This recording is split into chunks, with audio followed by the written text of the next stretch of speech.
Assalamualaikum. Waalaikumsalam. Silakan masuk, Mbak. Terima kasih Ibu. Selamat siang. Siang. Mau duduk di sebelah sini atau di sini? Sini. Oke, silakan. Terima kasih, Ibu. Ya, sama-sama.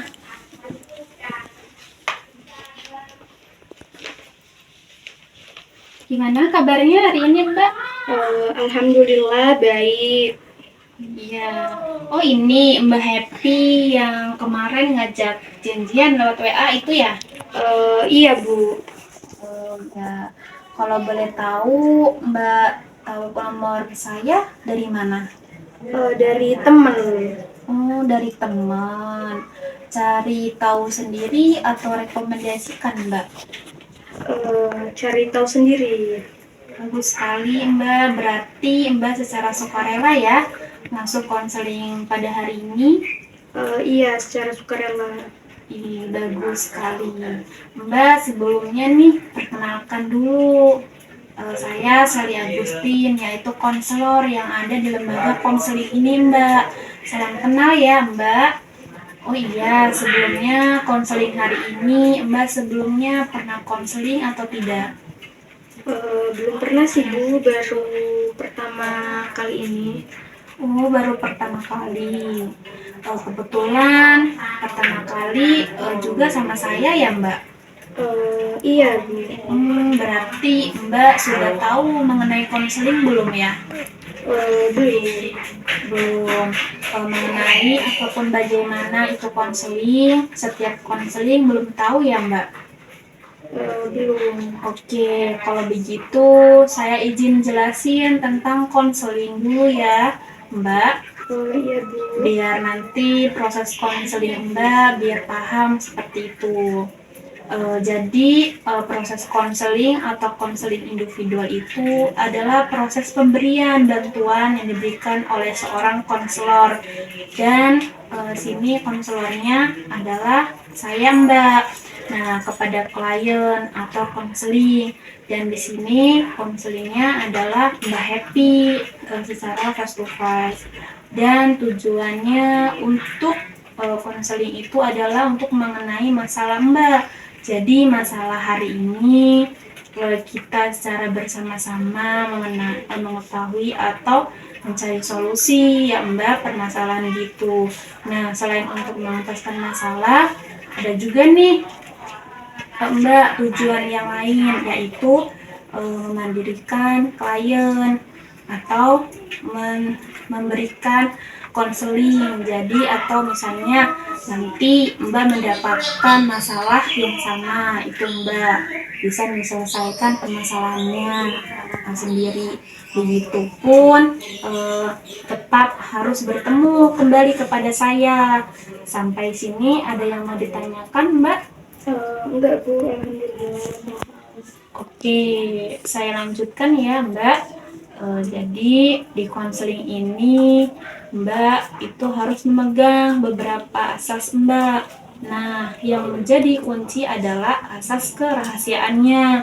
Asas kerahasiaannya, jadi Mbak ini tidak perlu takut nanti masalahnya ini terbongkar atau tersebar kemana-mana, karena kami memegang asas kerahasiaan. Jadi kami akan menutup rapat rahasia atau masalah Mbak secara rapat sekali tanpa diketahui orang-orang. Apalagi Mbak udah bilang nih rahasia, jangan kasih tahu ke siapa-siapa detailnya, Mbak. Mbak percaya kepada saya? Percaya. Oke, percaya. Alhamdulillah ya, Mbak. Selanjutnya nih ada asas kesukarelaan, Mbak.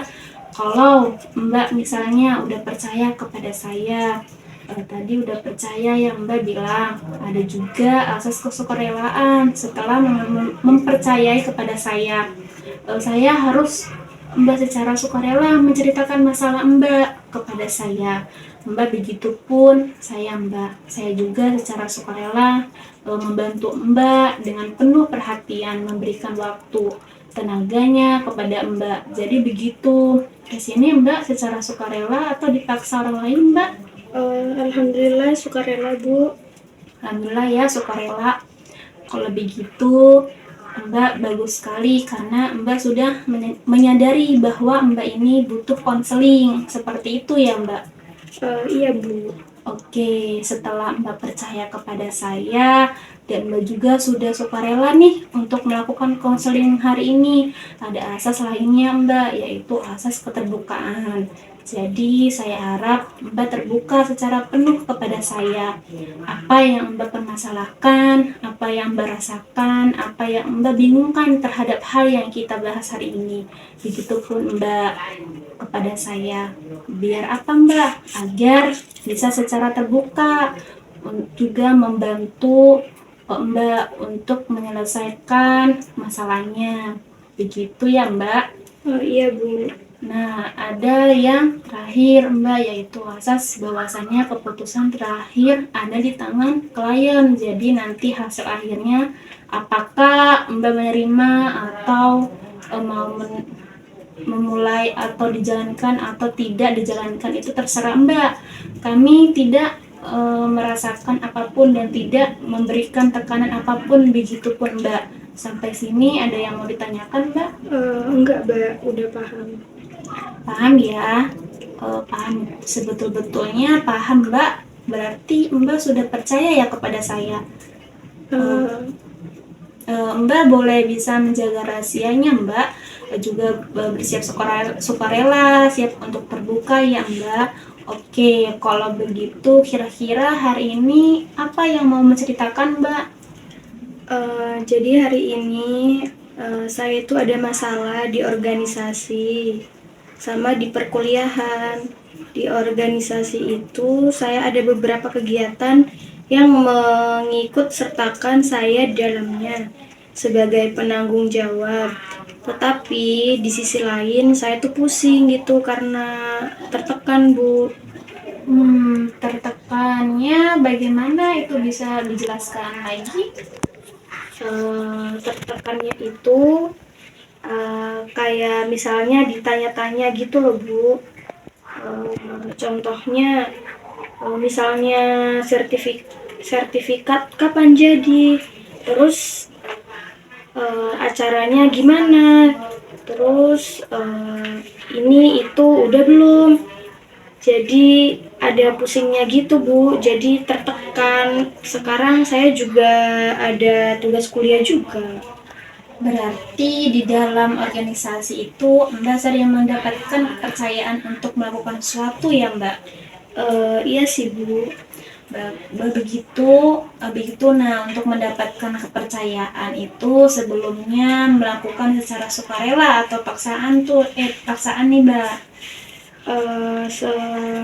Secara awalnya sih secara awalnya sih sukarela ya Bu, karena saya sendiri mau bergabung. Terus pada akhirnya saya keberatan sih Bu, karena mungkin awalnya saya banyak tugas kan, sampai sini nambah banyak gitu tugasnya, ditambah tugas organisasi jadi tertekan. Sebenarnya dilihat dari cerita Mbak Happy itu ke hal positif ya Mbak, karena Mbak ini mendapatkan kepercayaan penuh dari teman-teman Mbak untuk melakukan suatu kegiatan, begitu ya Mbak? Iya Bu. Begitu. Cuman memang sisi keterpurukan, sisi negatifnya itu adalah menjadi tekanan untuk Mbak ya, untuk mengerjakan tugas organisasi itu ya Mbak. Begitu. Oke, dari cerita itu berarti Mbak belum bisa manajemen ya Mbak? Iya Bu. Manajemennya itu dalam arti dalam organisasi dengan perkuliahan begitu ya Mbak. Kalau boleh tahu nih Mbak, ada beberapa organisasi yang memberatkan Mbak selama ini? Ada satu sih Bu. Oh, ada satu ya. Itu kenapa bisa memberatkan Mbak? Itu kenapa Mbak? Jadi di organisasi itu ada beberapa tugas yang saya ikut sertakan sebagai penanggung jawabnya. Terus awalnya saya seneng gitu Bu, kirain cuma di awal, belum banyak tugas, dan makin kesini kok kayaknya ngeberatin gitu. Ya sebenarnya nggak setiap waktu sih kegiatannya, cuma saya diikut sertakan terus gitu. Pernah waktu itu gimana kalau misalnya kegiatannya jangan dipegang sama saya, kalau gimana dipegang sama yang lain gitu. Nah kata teman saya, nggak apa-apa, saya aja, nggak apa-apa kamu aja, soalnya nggak ada yang lain. Jadi ya mau mau nggak mau harus saya gitu Bu yang nerima. Karena tertekan kan saya ya dari hati dari awalnya. Oke, Mbak ini merasa memberatkan karena diberikan penanggung jawabkan terus ya Mbak. Iya Bu. Kalau dalam perkuliahannya Mbak merasa beratnya nih, kenapa nih? Beratnya itu karena ada tugas. Jadi hampir setiap MK ada tugasnya, terus jadi banyak. Terus sering menunda-nunda tugas sih Bu saya. Ngerjain tugasnya. Kalau saya tuh untuk mengerjakan tugas tergantung mood. Kebanyakan mikir sih daripada ngerjainnya. Oke, berarti dalam perkuliahan itu memberatkan adalah mengerjakan tugasnya ya Mbak? Iya Bu. Dalam sistem mengerjakan tugasnya yaitu sering ngejar-ngejar dengan itu. Kalau boleh tahu Mbak sekarang udah semester berapa? Semester 5 Bu, alhamdulillah.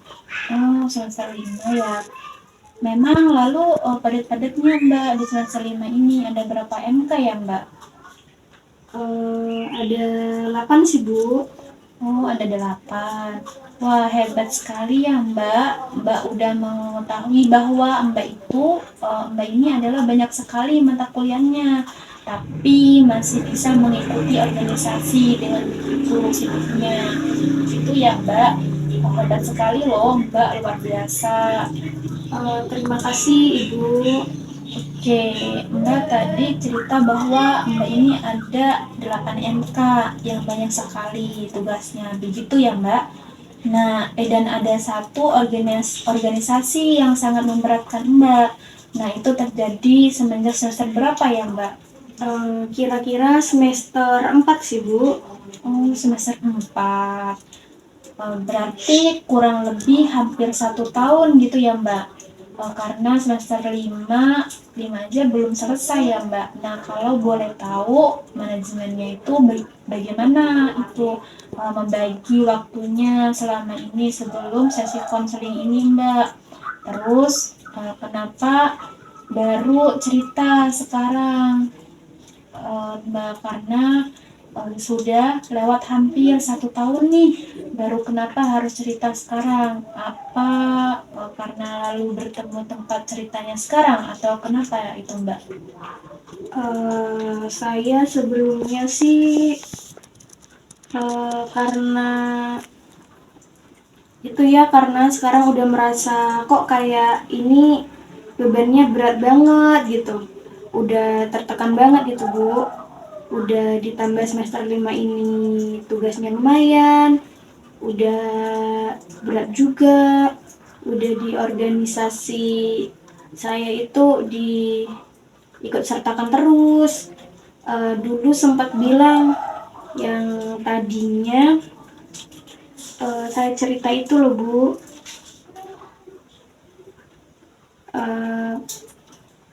cerita itu loh Bu, jangan saya gitu, gimana kalau saya Kalau sama yang lain jangan saya terus. Ternyata nggak bisa harus saya. Oke, berarti Mbak ini baru merasakan bahwa Mbak ini merasa tertekan itu baru sekarang-sekarang ini ya Mbak. Dengan banyaknya em, namanya tugas perkuliahan, ngapain sekarang udah semester 5 ya Mbak?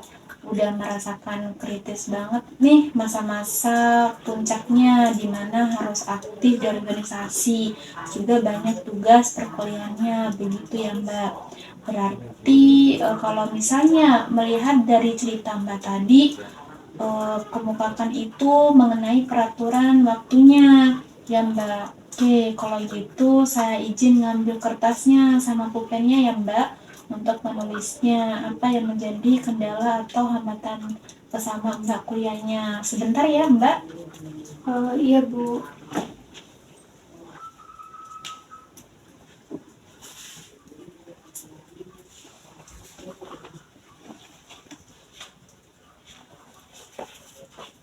Mbak tulis di sini ya. Iya Bu, terima kasih.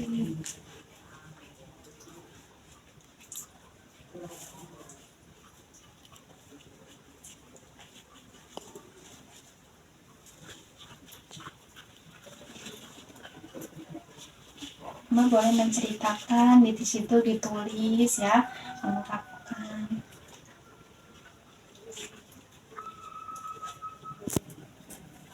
Oke, terima kasih ya Mbak udah menunggu saya ngambil pulpen atau bukunya dulu. Nah di sini Mbak tuliskan apa yang menjadi kendala Mbak selama perkuliahan di itu ya Mbak. Nah silakan tulis dulu Mbak di sini.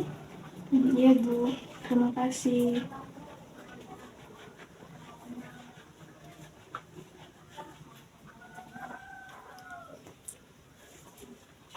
Ini Bu. Nah sudah oke. Saya ambil lagi ya Mbak Epi. Ya, Terima kasih ya Mbak sudah menulisnya. Dari yang Mbak dituliskan tadi ada 3 hal ya Mbak yang membuat Mbak tertekan eh, selama perkuliahan ini. Yang pertama yaitu mengerjakan tugas mendekati deadline gitu. Nah, yang kedua tugasnya berat dan suka menumpuk begitu ya Mbak. Nah, yang ketiga adalah rasa malas begitu. Nah, sebelumnya lagi lanjut saya mau berikan selamat dulu nih kepada Mbak karena Mbak ini sudah menyadari apa yang belum beres pada Mbak, apa yang salah pada diri Mbak. Selamat ya Mbak. Tidak semua orang bisa seperti itu Mbak. Saya salut banget sama Mbak karena sudah menyadari apa yang tidak beres pada diri Mbak.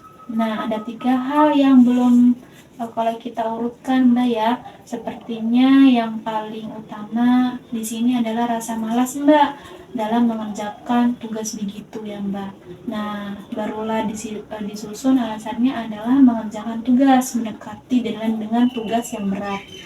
Malas dengan yang dimaksud sini, Mbak malasnya ini apakah malas yang membuat Mbak tertekan atau itu membuat Mbak malas? Bagaimana itu Mbak? Bisa dijelaskan? Karena tertekan sih Mbak. Karena tertekan sih Bu, jadi bikin malas. Karena tertekan jadi Mbak malas mengerjakan tugas. Begitu ya? Oke, Iya. dari 3 hal yang Mbak tuliskan tadi, nah, bisa Mbak tuliskan lagi nih apa yang bisa membangkitkan semangat Mbak dalam mengerjakan tugas. Jadi kalau kebalikannya yang tadi tuh jadi apa yang jadi kendalanya, nah sekarang apa yang bisa membuat Mbak semangat dalam mengerjakan tugas. Bisa tolong tuliskan lagi Mbak? Boleh Bu.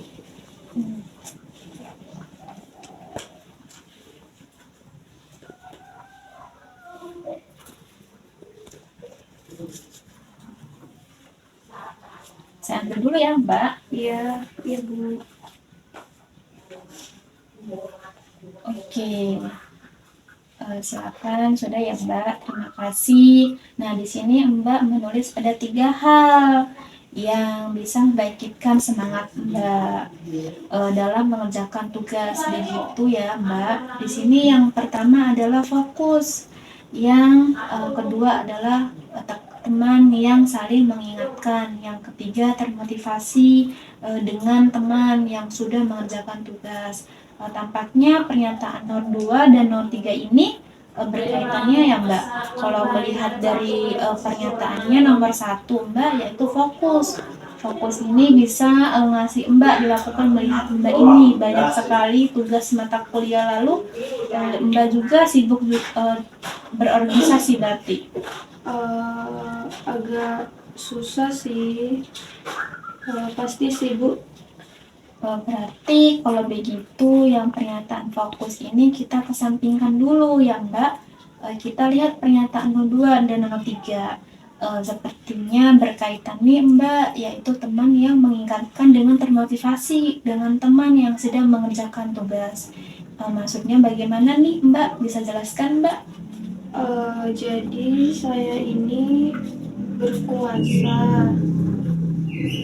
Jadi ada teman kelas beberapa orang di grup itu. Mereka kadang kalau misalnya ada tugas suka nanya gitu, kalian udah ngerjain tugas ini belum?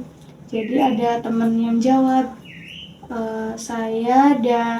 dan saya udah setengah atau sedikit gitu. Terus yang lain udah belum. Dari situ udah termotivasi sebenarnya, lebih ke arah positif ya buat bisa ngerjain tugas. Yang lain udah, masa saya belum sih? Jadi akhirnya saya kerjain walaupun sedikit. Jadi yang terpenting itu yang bikin saya semangat sih Bu. Begitu. Berarti penyemangat teman mengingatkan di sini. Maksudnya adalah teman terhadap teman WhatsApp grup yang sering mengingatkan tugas berarti ya Mbak? Enggak ingetin juga sih Bu. Saya juga nanya, mereka juga tanya tugasnya udah belum, terus ingetin secara tidak langsung. Mengingatkan secara tidak langsung karena seputar tugas. Begitu ya Mbak? Itu efektif ngasih menurut Mbak? Kurang sih, kadang kan kita kalau ketergantungan sama orang itu susah juga sih. Susah juga. Ya emangnya gimana ya Mbak? Memang orang itu nggak selamanya seperti itu ya Mbak? Iya sih Bu. Kalau boleh tahu sebenarnya tujuan Mbak sendiri untuk kuliah di perguruan tinggi itu apa sih? Yang pasti itu bisa lulus dengan IPK cum laude, terus jalan lurus maksimal, tepat waktu 4 tahun.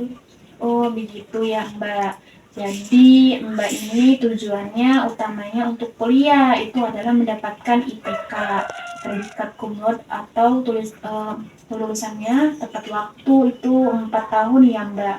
Jadi tujuan Mbak untuk kuliah itu yang pertama mendapatkan IPK dengan cum laude betul. Nah, yang kedua lulus dapat tepat waktu yaitu 4 ya Mbak. Mbak itu harus sebenarnya untuk mendapatkan yang bagaimana caranya mendapatkan IPK dengan cum laude. Di awal tadi untuk membangkitkan semangat Mbak salah satunya untuk mengerjakan tugas, begitu ya Mbak. Tapi itu tidak bisa diandalkan ya Mbak. Nah dari sini Mbak sendiri ada yang ngasih Mbak yang bisa dilakukan. Apa ya? Mbak sendiri ada nggak sih Mbak bisa lakukan? Pernah nggak Mbak membuat semacam jadwal gitu. Tugas ini ditulis tanggal berapa, tugas besok tanggal berapa. Pernah sih, tapi itu dulu saya tulis di buku, tapi waktu saya cari lagi nih jadwalnya itu kayak bingung, tulis di rumah atau kurang efektif gitu. Oh, berarti Mbak pernah melakukannya ya? Berarti ada kebayang ya bentuknya jadwalnya seperti apa. Nah, kalau yang menceritakan tadi itu kendalanya adalah menulisnya di buku. Betul, kendalanya adalah menulisnya di buku. Menurut Mbak, ada nggak sih tempat yang lebih efektif untuk menuliskan tugas ibu? Tugas itu. Karena saya sering menghabiskan waktu di kamar sih Bu, jadi kayaknya lebih efektif jadwal itu kalau jadwal itu bisa dilihat setiap waktu gitu. Kayaknya lebih bagus di kamar sih. Kamar itu berarti antara di dinding lemari sama di dinding kamar, atau Mbak mau mencobanya membuat lagi? Kayaknya iya sih Bu. Itu efektif enggak untuk Mbak sekarang ini? Sepertinya efektif sih. Oke, kalau Mbak udah bilang itu efektif untuk Mbak bisa mencobanya lagi ya Mbak, bisa membuat jadwal mengenai tugas yang diberikan dosen yang tanggal berapa nih dikumpulinnya, tugasnya apa, lalu ditempelkan di dinding kamar atau di lemari. Kira-kira kapan nih Mbak mau membuatnya? Kayaknya karena libur hari Minggu ya, jadi kosong. Sepertinya hari Minggu saya akan membuatnya kembali. Oke, nanti setelah Mbak buat, mungkin Mbak bisa foto hasil namanya Mbak kepada saya lewat WA ya Mbak. Nanti Mbak kirimkan hasil kertas Mbak itu, hasil jadwal Mbak. Kita itu bisa evaluasi bersama lagi nih apakah hal itu efektif atau tidak untuk Mbak. Jadi efektif, alhamdulillah. Mungkin bisa kita lanjutkan lagi. Kalau tidak efektif, nanti kita bisa coba cari lain. Gitu ya Mbak, mengenai jadwal tadi Mbak bisa gunakan juga nih dalam organisasi. Jadi Mbak ini bisa sertifikat itu kapan, lalu bikin Google Form kapan seperti itu. Jadi tidak harus tugas kuliah, tapi tugas dalam realitas juga. Mbak bersedia Mbak? Bersedia insya Allah Bu. Oke, jadi hari ini apakah nih mendapatkan dari konseling pada hari ini? Yang pastinya sih dapat solusi ya. Karena sebelumnya saya ini tertekan. Jadi sekarang lebih lega aja gitu, bisa lebih nemuin solusinya. Nanti kayak gimana ngerjain tugas, terus nggak pusing lagi ikut organisasi itu. Nah, selain itu juga saya mau bilang makasih kepada Mbak karena Mbak sudah menjadi pribadi yang mandiri dalam sesi konseling pada hari ini. Mbak sudah berani terbuka mengenai permasalahan Mbak, dan Mbak juga sudah bisa menyelesaikan masalah Mbak sendiri dengan dibantu oleh saya. Karena memang kan tiap orang itu butuh didiskusi ya Mbak. Nah, saya katakan lagi nih, luar biasa hebat gitu, karena Mbak sudah menyadari apa yang menjadi kendala di dalam hidup Mbak, sudah menjadi hambatan dari Mbak, juga bisa mencari solusinya dalam permasalahan Mbak sendiri. Bagaimana Mbak perasaannya setelah konseling pada hari ini bersama saya? Agak lebih lega ya Bu. Ini solusinya, caranya gimana biar bisa ngatur waktu kuliah dan ngatur waktu organisasi gitu. Jadi alhamdulillah ya Mbak, setidaknya ada yang bisa merubah di dalam diri Mbak, itu lebih rasa lega dan juga bisa dijalankan, yaitu solusi yang tadinya bersedia ya. Oke, terima kasih ya atas konseling hari ini. Alhamdulillah bisa berjalan lancar dan semoga solusi tadi yang kita temukan bersama itu bisa efektif untuk pemesanan begitu ya. Mbak, mungkin sesi konseling hari ini kita tutup sampai sini ya Mbak. Saya terima kasih banget nih sama Mbak karena Mbak sudah berani bercerita dan berani terbuka kepada saya. Terima kasih juga ya Bu sudah membantu saya. Iya Mbak, sama-sama. Oke, mari kita tutup ya Mbak konseling individual hari ini dengan membaca hamdalah. Alhamdulillahirrabbilalamin. Saya ucapkan minta maaf jika tadi ada salah kata atau ucap atau perilaku saya kepada Mbak. Minta maaf juga ya Bu. Udah, saya pamit dulu ya Bu. Oke ya Mbak, hati-hati ya Mbak. Terima kasih ya Mbak sudah bersedia konseling pada hari ini. Makasih juga Bu udah membantu saya. Hati-hati ya Mbak di jalannya. Terima kasih Bu. Iya. Assalamualaikum. Waalaikumsalam. Hati-hati di jalannya Mbak. Ya Bu.